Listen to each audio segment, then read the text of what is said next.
Hi, I'm Scott Sipker. And I'm Kelly Kramer. Welcome to warmer weather. And a journey through Maquoketa Caves State Park on this edition of Iowa Outdoors.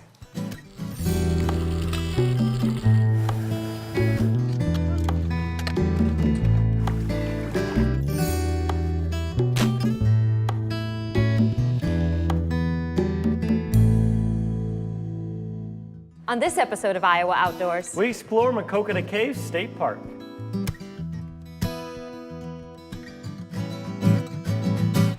We go airborne at Rathbun Lake, alongside a trio of kiteboarding Iowans. We paddle alongside an army of volunteers on the environmental river expedition known as Project Aware.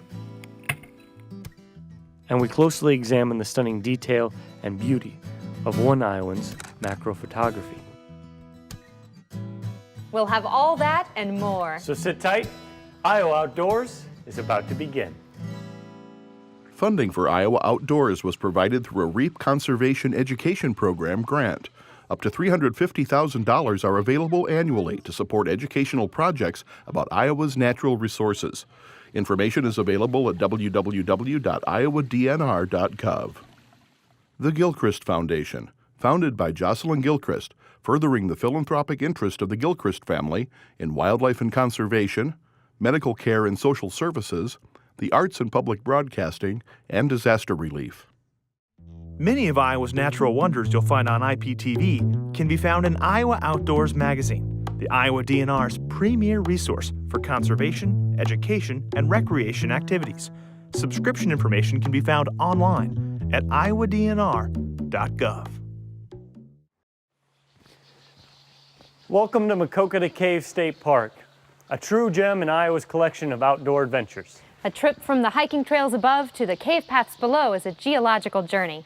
But we'll tell you how the health care of bats has become this park's largest concern. Before we explore these caves, let's go airborne on our state's largest lake, where a stiff breeze can be the biggest asset when you're on the water.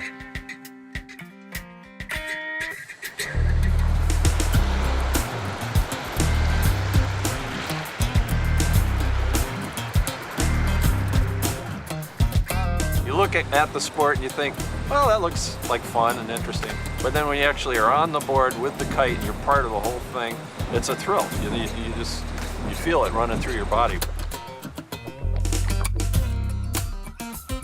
Combine water skiing with kite flying, and you have the sport of kiteboarding. Since 2001, the IKO, or International Kiteboarding Organization, has certified over 410,000 kiteboarders worldwide, with over 40,000 new kiteboarders certified each year.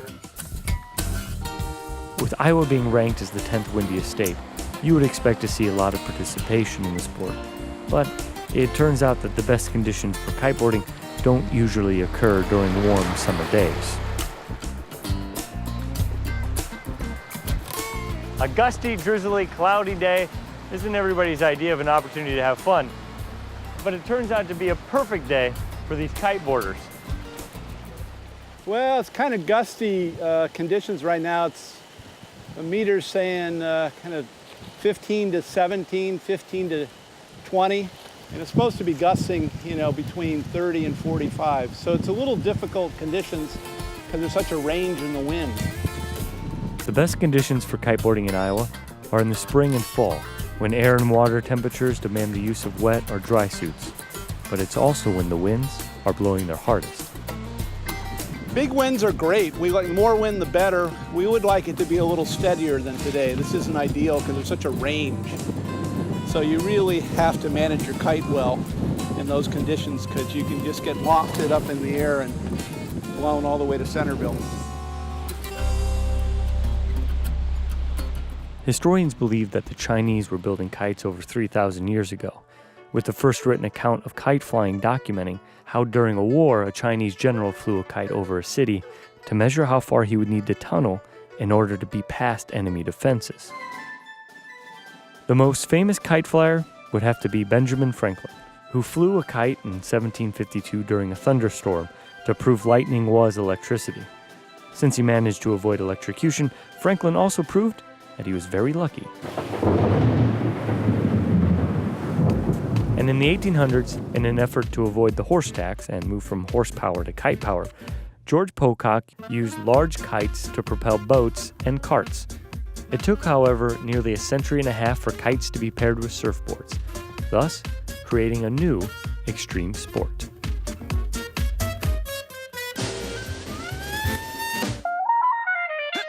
It's very addictive. It's such a sensation.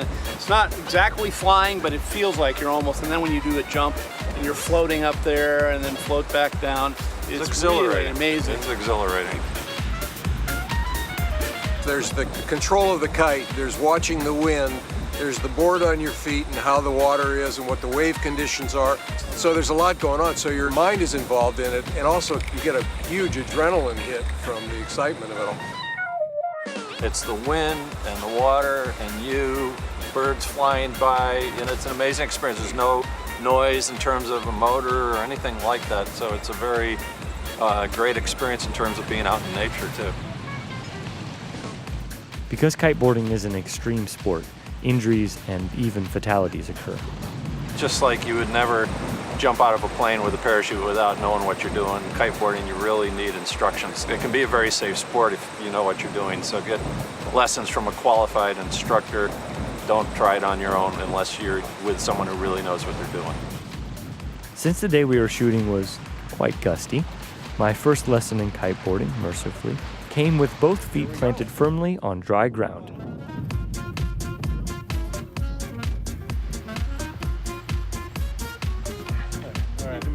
Oh, we're tangled. All right, here we go. You know, we've emphasized the importance of lessons and safety, but it isn't actually that hard a sport to learn. Once you get the essential elements of it down, the progress is very quick. It's essential to get the safety elements and the basic part of skill of flying the kite and riding the board down, but once you've got that, you can make very quick progress. Because the best winds for kiteboarding occur in Iowa when air and water temperatures keep most people off the water, Frank, Carl, and Peter often have the lake to themselves. They aren't selfish, however, and would like to see more people in Iowa take part in the sport they love. We always have Rathbun pretty much to ourselves from, Labor Day to Memorial Day. There's nobody here. So we get to see all the wildlife, the geese and the Iowa pelicans. It's really beautiful being out here. Yeah, this is 11,500 acres of water, give or take. And here we are. There's three of us. That's the extent of it. You're seeing there's room for some more. There's a little bit of room. Yeah, we're not overcrowded yet. We can take a few. Two.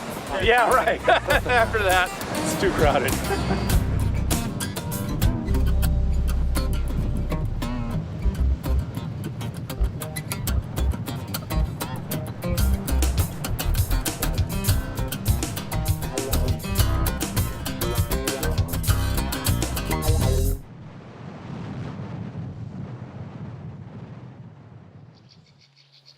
Maquoketa Caves State Park has been an above and underground oasis for generations of Iowans. These rock cliffs and partially hidden paths have been summer vacation destinations dating back to the existence of the park in the early 1920s. But you'll have to go back another 100 years for its earliest discovery. Legend, or at least the well-worn Iowa story, says that early settlers were in hot pursuit of a wounded deer around 1830, which led them here, to Dance Hall Cave.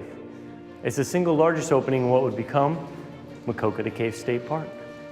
Dance Hall Cave is the most popular because people don't have to crawl through that cave. We actually have a sidewalk in that cave and we have lights. During the Great Depression, FDR-CCC was commissioned with running electricity down into the caves so the paths could be safely lit. Although alternating current does reach into these passages, a cell phone signal won't, so if you're looking to get away, this is a stroll worth exploring. Temperatures in this subterranean cavern consistently hover near 48 degrees, making for a perfect midday getaway. But it's only a small segment of the entire park.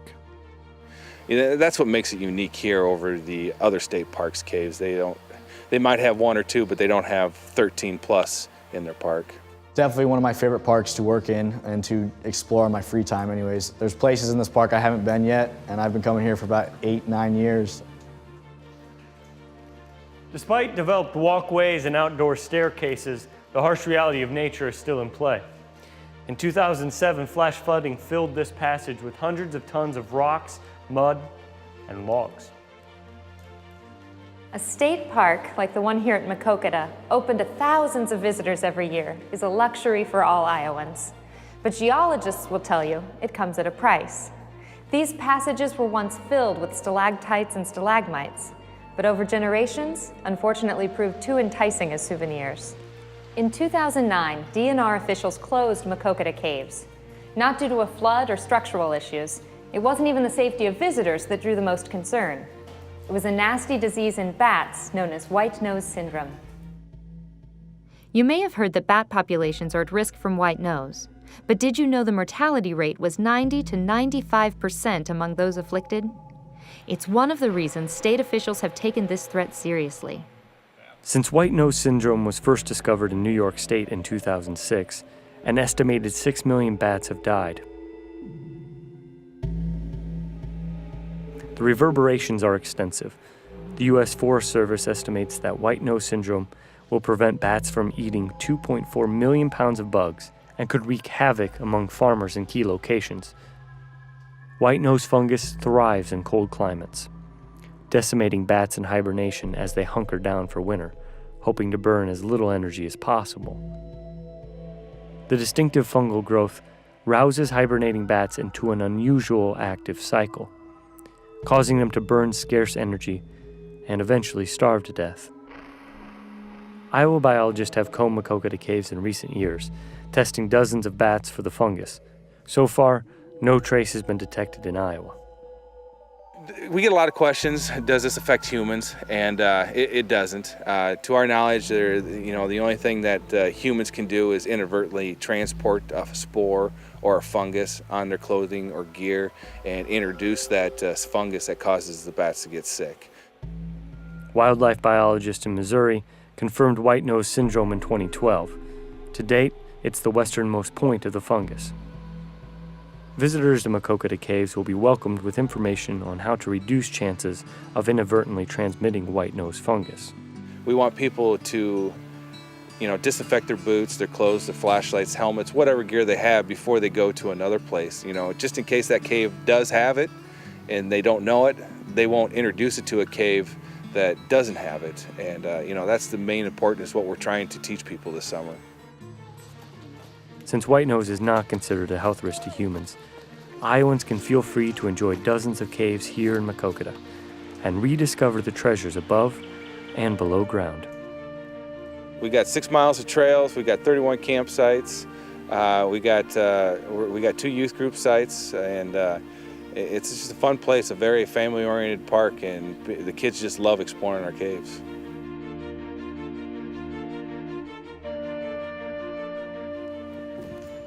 Every summer, DNR officials and volunteers actively pick up trash and litter at state parks across Iowa. But nearly a decade ago, our state set out to launch an ambitious annual conservation rite of passage, a paddling adventure known as Project Aware.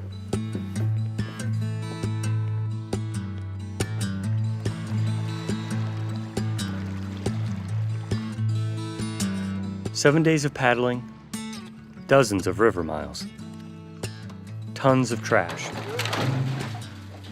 It's a one-of-a-kind environmental journey that launches every summer from a river inside Iowa's borders. The education, the more formal education that's provided in the programming, the experience that's provided by the river, all of that comes together in an education experience that you really can't find anywhere else. The DNR Environmental River Expedition, known as Project Aware, involves hundreds of volunteers who spend their summer vacations working as aquatic garbage collectors, cleaning up, learning about, and exploring Iowa's rivers. Project coordinators choose a different river each year, hoping to spread a message of cleanup across the entire state.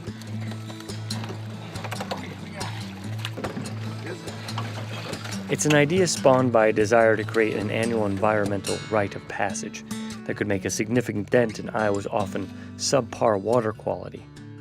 We wanted to organize an event for the citizens of Iowa to not only help further their understanding of Iowa's landscapes and our watersheds, but to also give them an opportunity to get their feet wet. So from that, the idea of a river cleanup, and RAGBRAI is widely popular for going across the state and spending a week. And we thought we could spend a week out on Iowa's rivers and not just paddle a little scenic stretch here or there, but let's paddle an entire stretch as much as we can. An idea hatched from an Iowa water meeting nearly a decade ago has grown exponentially into more than 400 paddlers removing tons of trash every year. Most camp along the route as DNR officials plan educational or entertainment events throughout the week-long expedition. The trash tossed into the river can date back mere weeks or even decades.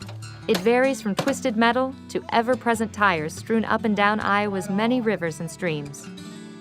This year, in the first day, we had 100 tires. The second day, we had 100 tires. Today, we had 30. This garbage that's coming out, we don't just throw it into a garbage can and then throw it away into a hole in the ground in a landfill. It's all sorted out into cans and plastics, glass and metal and tires. And so it takes a lot of effort on land too to sort this out and to get it to where it needs to go. Project Aware 2011 lured 429 volunteers to pull more than 32 tons of trash from the Little Turkey, Turkey, and Volga rivers. 96% of the trash consisted of scrap metal and tires, all of which were later recycled. To find a final resting place of some recycled materials, take a trip to the Iowa State Fair. This is Dave Williamson. He spends his fair melting scraps of metal found in Iowa's lakes and streams. Iowa is a place where rivers are significant. There's only 3 places on the planet like this. There's the Tigris and the Euphrates, there's the Yellow and the Yangtze, and there's the Mississippi and the Missouri. Iowa lives, and Iowans live in a powerfully creative place because of the rivers. And this gateway talks about that and honors the work of those people who honor those rivers. Williamson begins molding artwork no one would have ever dreamed could have started as a rusty piece of river trash. That art now adorns the gates of the Iowa DNR building. The gates have castings that look like water forms at the top, so you get the feeling that you're standing at the bottom of the river. And then the security components are wrought iron canoe paddles, because we think that the canoeists of Iowa are the gatekeepers for the river's health. Williamson hopes his work sends a message to not only those old enough to clean up their state, but to the next generation. So it's really legacy work for Iowans to come and tell their story and be a part of a story of water quality. It's a similar desire on the river. Young families are encouraged to chip in and devote their summer vacation to a camping and paddling adventure that includes a hefty dose of environmental cleanup. Organizers have already witnessed Project Aware becoming a tradition. All of the volunteers of all ages cheer on and encourage participation from our youth, because that's ultimately what it's all about, is sharing our love of the outdoors with our future leaders in the next generation. July 2012 will mark the 10th anniversary of Project Aware, as hundreds of paddlers descend on the Iowa River. The event continues to send a strong message that Iowa's rivers need more help, and it starts with an army of volunteers aboard a fleet of canoes picking up trash, one piece at a time.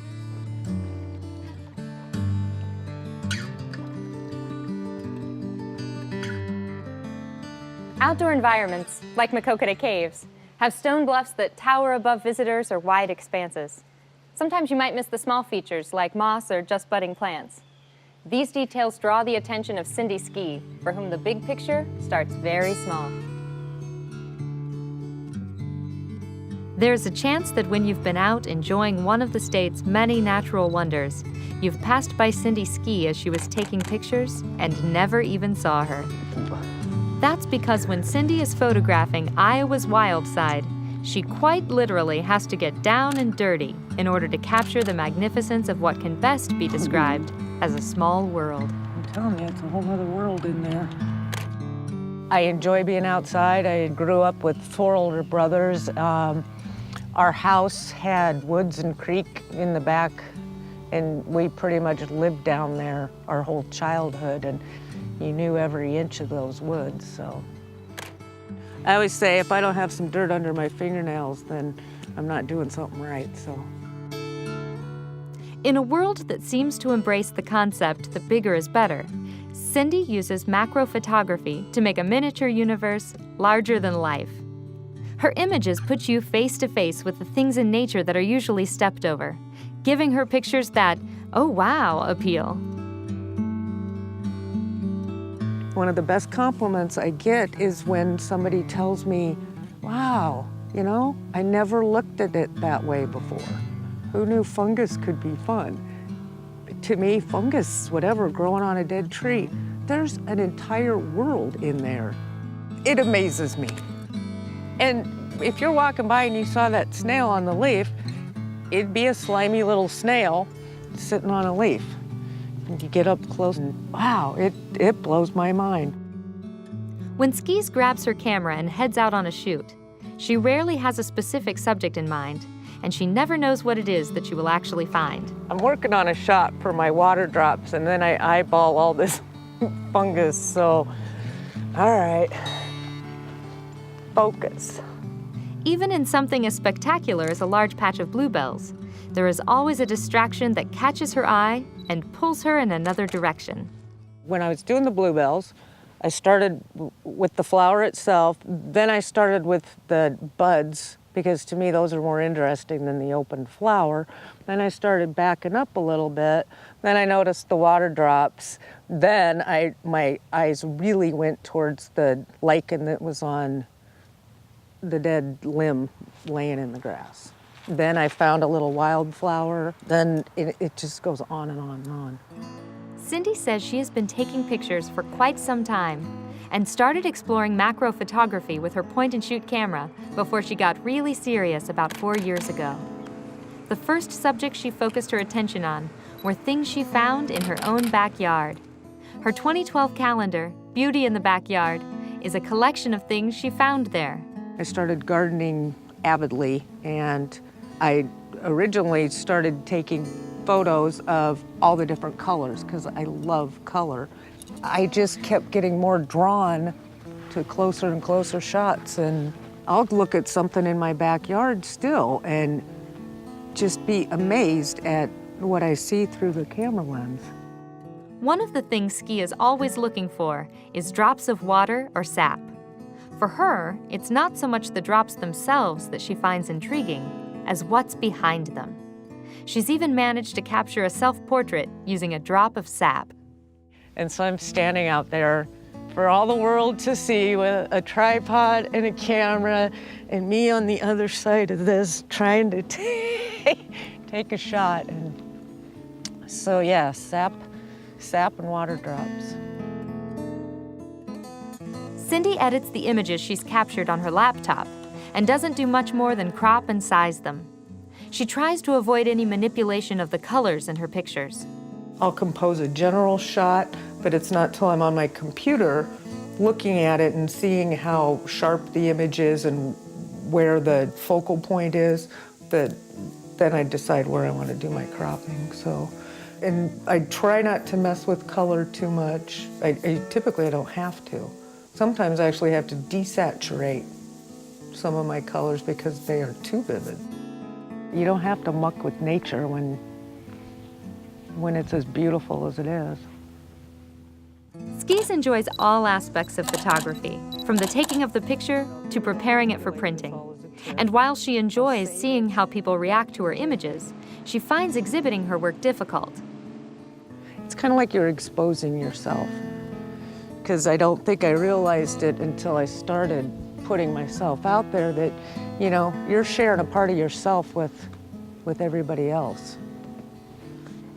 But the more I share it with people, the more fascinated they are. And I like when I hear people saying, oh, you know, I ought to get a macro lens. That looks like fun. Cindy always seems surprised when she looks in the viewfinder of her camera to see what she's just shot. And when she's out with her camera, it's as if she's on an adventure where there's plenty of treasure to be found. There's just so much to see, and people walk by this stuff every day. A lot of people don't realize you just walk out your back door, you know. You don't have to be in a park. You could walk down a greenbelt trail, stop on the side of the trail. You get down there and look, and it's amazing.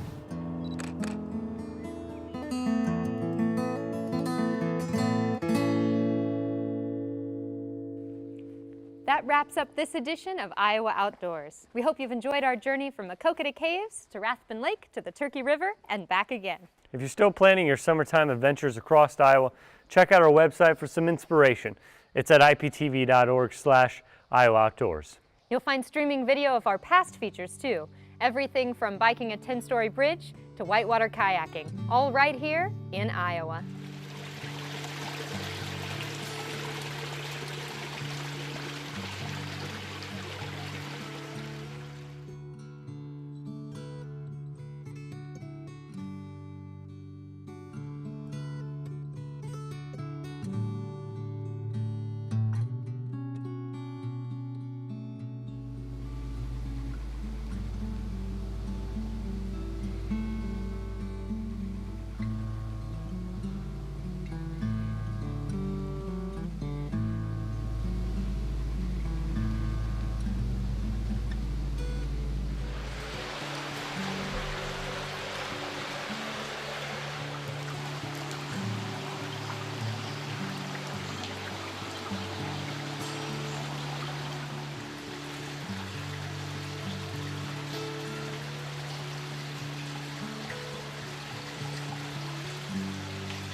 Funding for Iowa Outdoors was provided through a REAP Conservation Education Program grant. Up to $350,000 are available annually to support educational projects about Iowa's natural resources. Information is available at www.iowadnr.gov. The Gilchrist Foundation, founded by Jocelyn Gilchrist, furthering the philanthropic interest of the Gilchrist family in wildlife and conservation, medical care and social services, the arts and public broadcasting, and disaster relief. Many of Iowa's natural wonders you'll find on IPTV can be found in Iowa Outdoors magazine, the Iowa DNR's premier resource for conservation, education, and recreation activities. Subscription information can be found online at iowadnr.gov.